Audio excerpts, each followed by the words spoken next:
ये इस मूवी का पार्ट 3 है, तो जिसने पार्ट 1 और 2 नहीं देखा वो पहले पार्ट 1 और 2 देख कर आओ, वरना आपको ये मूवी समझ में नहीं आएगी। तो हमने पार्ट 2 में देखा था कि ऐश और उसके दोस्त पोनी आइलैंड पहुंच जाते हैं और वो लोग पहाड़ी रास्ते से ऊपर जाने लगते हैं, पर तभी मिस्टी का पैर फिसल जाता है। बट कहीं से चारिज़ार्ड आता है और वो मिस्टी को बचा लेता है, और वो चारिज़ार्ड मिस्टी को ऐश और उसके दोस्तों के पास पहुंचा देता है। तभी उस चारिज़ार्ड से एक ट्रेनर उतरता है और वो ट्रेनर कोई और नहीं, रेड होता है। ऐश और रेड के बीच एक बहुत अच्छा आई कॉन्टेक्ट होता है और वो दोनों कुछ फील कर पा रहे होते हैं। ऐश और रेड को लग रहा था जैसे उन दोनों में कोई एक चीज है जो सिमिलर है। मिस्टी कहती है थैंक्स मेरी जान बचाने के लिए, वैसे तुम्हारा नाम क्या है? फिर वो ट्रेनर कहता है कि रेड, मेरा नाम रेड है। ऐश कहता है कि तुम यहाँ क्या कर रहे हो? फिर रेड कहता है कि मैं दूसरी दुनिया से आया हूँ और मुझे पता चला है कि होपा यहाँ ज़ाइग्रेड को ढूंढने आने वाली है, इसलिए मैं यहाँ उसे रोकने आया हूँ। फिर रेड कहता है कि हमें बातों में अपना टाइम बर्बाद नहीं करना चाहिए, और फिर रेड अपने आर्टिकुनो को बाहर निकालता है और कहता है आर्टिकुनो तुम ब्रॉक, मिस्टी और गैरी को ऊपर ले जाओ। आर्टिकुनो गैरी, ब्रॉक, मिस्टी को ऊपर ले जाता है और गोल्ड, ऐश और रेड चारिज़ार्ड पे बैठ के वो भी ऊपर आ जाते हैं। वो सब गुफा के सामने पहुंच जाते हैं। गैरी कहता है कि हमें इस गुफा में ध्यान से आगे बढ़ना होगा क्योंकि इस गुफा में कई खतरे हमें देखने को मिल सकते हैं। फिर वो सब गुफा के अंदर जाते हैं। अंदर से वो गुफा बहुत ज्यादा सुंदर होती है। रेड कहता है कि इतनी बड़ी गुफा में हम ज़ाइग्रेड को कहाँ ढूंढेंगे?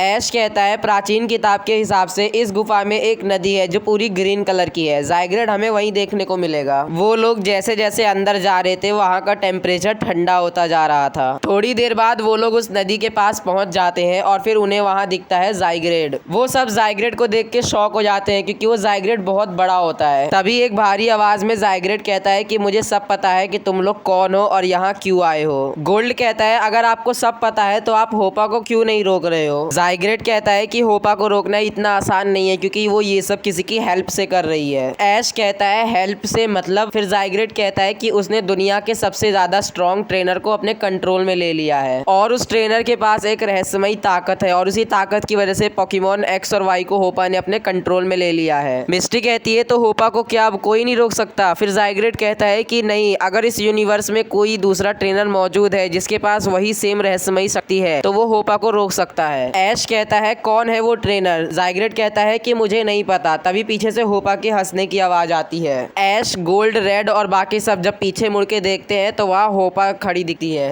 होपा कहती है कि तुम सब ने यहाँ आके बहुत अच्छा किया, अब तुम सब अपनी बर्बादी का नजारा अपनी आंखों से देख सकते हो, हा हा हा हा हा। ऐश कहता है सपने में, इस बार हम तुम्हें रोक के रहेंगे होपा। होपा कहती है कोशिश करके देख लो, चलो मैं तुम्हारा काम आसान कर देती हूँ, मैं तुम्हें उस ट्रेनर के बारे में बता देती हूँ जिसको मैंने अपने कंट्रोल में कर रखा है और जिसकी वजह से मैं अपने प्लान में कामयाब होने जा रही हूँ। गैरी कहता है कौन है वो? होपा के बताने से पहले ही रेड जोर जोर से हंसने लगता है। ऐश, गोल्ड, गैरी और मिस्टी, ब्रॉक सब रेड को देखते हैं और कहते हैं कि रेड तुम्हें क्या हुआ? और रेड अभी भी जोर जोर से हंसे जा रहा होता है। होपा कहती है बेवकूफ इंसानों, वो ट्रेनर कोई और नहीं बल्कि रेड है, और फिर होपा जोर जोर से हंसने लग जाती है। ऐश कहता है नहीं, ये नहीं हो सकता। गोल्ड कहता है कि रेड जागो, होपा के कंट्रोल से बाहर आओ। तभी रेड उन सब की तरफ देखता है। रेड के चेहरे पे एक क्रीपी सी स्माइल हो रखी होती है और उसकी आंखें पूरी तरह लाल हो रखी होती हैं। ऐश कहता है ज़ाइग्रेड हम रेड को होपा के कंट्रोल से बाहर कैसे ला सकते हैं? ज़ाइग्रेड कहता है कि रेड को होपा के कंट्रोल से बाहर लाने का एक ही तरीका है, वो है रेड को बैटल में हराना। गोल्ड कहता है मैं बैटल करूंगा रेड से। होपा ओवर कॉन्फिडेंट हो जाती है और कहती है रेड के पास ऑरा है जिसकी वजह से वो एक अनडिफीटेबल ट्रेनर है और उसको वही हरा सकता है जिसके पास ऑरा हो, और ऐसा पूरे यूनिवर्स में दूसरा कोई ट्रेनर नहीं है। ब्रॉक कहता है कि तुम गलत कह रही हो ऐश, तुम्हारे पास भी ऑरा है, याद करो तुमने लुकारियो की मदद करी थी जब हम होयन रीजन में थे। ऐश कहता है तो ठीक है, अगर यही रास्ता है पूरे यूनिवर्स को बचाने का तो मैं रेड से बैटल करने के लिए तैयार हूँ। होपा कहती है मैं तुम्हें ऐसा नहीं करने दूंगी। गोल्ड कहता है ऐश तुम रेड से बैटल करो, मैं ज़ाइग्रेड के साथ होपा को रोकता हूँ। होपा कहती है कि तुम्हें लगता है कि तुम मुझे रोक सकते हो। फिर होपा डियाल्गा पाल्किया को गोल्ड से लड़ने के लिए भेज देती है। गोल्ड कहता है लूगिया मैं तुम्हें चुनता हूँ, और फिर बैटल स्टार्ट हो जाती है। ज़ाइग्रेड डियाल्गा से लड़ रहा होता है और गोल्ड लूगिया के साथ पाल्किया से लड़ रहा होता है। फिर हमें ऐश और रेड को दिखाया जाता है, उन दोनों में बैटल स्टार्ट हो जाती है। रेड कहता है कि वीनासौर मैं तुम्हें चुनता हूँ, और फिर ऐश कहता है कि गारचोम्प मैं तुम्हें चुनता हूँ। रेड कहता है वीनासौर रेजर लीफ इस्तेमाल करो, और ऐश कहता है गारचोम्प मड शॉट इस्तेमाल करो। दोनों पोकेमॉन के अटैक्स आपस में टकरा जाते हैं और खत्म हो जाते हैं। रेड कहता है वीनासौर वाइन व्हिप इस्तेमाल करो, ऐश कहता है गारचोम्प सैंड स्टॉर्म इस्तेमाल करो। गारचोम्प सैंड स्टॉर्म अटैक कर देता है जिसकी वजह से वीनासौर को कुछ दिखाई नहीं दे रहा होता है। रेड कहता है वीनासौर सोलर बीम इस्तेमाल करो। ऐश कहता है गार्चॉम्प स्लैश इस्तेमाल करो। सैंडस्टॉर्म की वजह से वीनासौर को कुछ दिखाई नहीं दे रहा होता है। रेड कहता है वीनासौर अभी नहीं, उसे पास आने दो। गार्चॉम्प स्लैश करने के लिए वीनासौर के बहुत क्लोज आ जाता है। फिर रेड कहता है अभी वीनासौर सोलर बीम अटैक कर देता है। गार्चॉम्प वीनासौर के बहुत ज्यादा क्लोज होता है, इसकी वजह से सोलर बीम उसको बहुत तेज लगता है। गार्चॉम्प थोड़ा सा जख्मी हो जाता है और फिर हमें गोल्ड को दिखाया जाता है जो लूगिया के साथ पाल्किया से लड़ रहा होता है। पाल्किया लूगिया पे फोकस ब्लास्ट इस्तेमाल करता है। गोल्ड कहता है लूगिया प्रोटेक्ट इस्तेमाल करो। लूगिया प्रोटेक्ट इस्तेमाल करके बच जाता है। गोल्ड कहता है लूगिया शैडो बॉल इस्तेमाल करो। लूगिया शैडो बॉल इस्तेमाल करता है जो सीधा पाल्किया को हिट करता है। और यहाँ पे हमारा पार्ट 3 खत्म हो जाता है। क्या ऐश रेड को हरा पाएगा और क्या गोल्ड होपा को रोकने में कामयाब हो पाएगा, ये सब आपको पता चलेगा इसके पार्ट 4 में। और पार्ट 4 देखने के लिए आपको इस वीडियो को लाइक करना पड़ेगा, चैनल को सब्सक्राइब करके बेल आइकन को ऑन करना पड़ेगा, ताकि अगर जब भी मैं इसका अगला पार्ट अपलोड करूँ तो आपके पास सबसे पहले नोटिफिकेशन आ जाए। तो बस यार आज की वीडियो के लिए इतना ही। मैं मिलता हूँ आपसे इस मूवी के पार्ट 4 के साथ अपनी नई वीडियो में। तब तक के लिए थैंक्स फॉर वॉचिंग।